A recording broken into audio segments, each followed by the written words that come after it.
Let's get our craft rooms reset for 2025.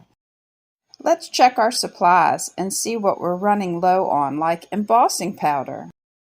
This is a good time of year to restock up on your supplies. I take a scrap piece of paper and I go through all my Copic markers, and whatever markers need some re-inking or I need a new marker or a new tip, I can put that to order on my supply list.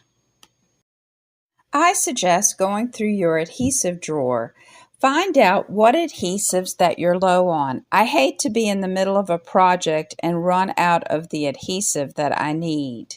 I will start a craft room replenishment list. If you do this, you can add those items to this list, and when you go to place a craft order, you will have that right there in front of you to order, and you will be able to remember what you need.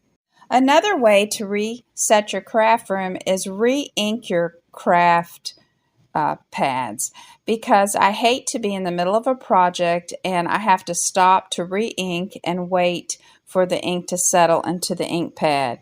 And then every way to re-ink pads is different. For example, Distress Oxides, you have to shake this up really well, put it down onto the ink pad, and then you need to drag a tool across it to get the ink really embedded well into the ink pad.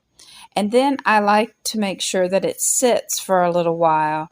So this is just the perfect way to do that. And then my favorite black ink, Memento black ink, I am going to re-ink up each of those pads because I don't want to have to worry about, when I'm in the middle of that project, running out of ink and not getting a good impression.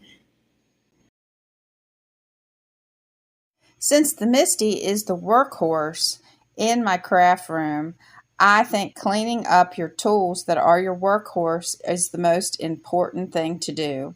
Whether that is to change out the blade in your trimmer so it's nice and fresh, or clean off the ink, any adhesive on your mats, this is just a good way to feel good in your craft room.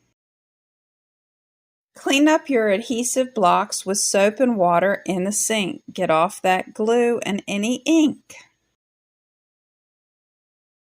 Do you have any stamps missing from their home? You need to find their home or even clean them. I also suggest getting your card bases and cutting the cards that you might need for the year. You can make top folding cards or side folding cards, and this is a great way to reset your craft supplies. Did you purchase new craft supplies for the new year? Let's get those incorporated into our craft room.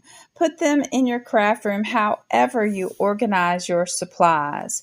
If you got new ink pads, let's get those ink pads put on the shelf so that we're ready to craft in 2025.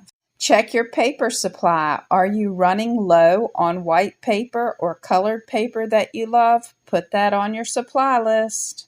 This one's the worst. Let's clear out our craft drawers, clean them up, and get our supplies reset so that we feel great to craft in 2025. I hope you enjoyed this video.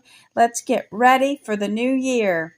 Thanks for stopping by. Here's a suggestion from YouTube, and I'll see you next time.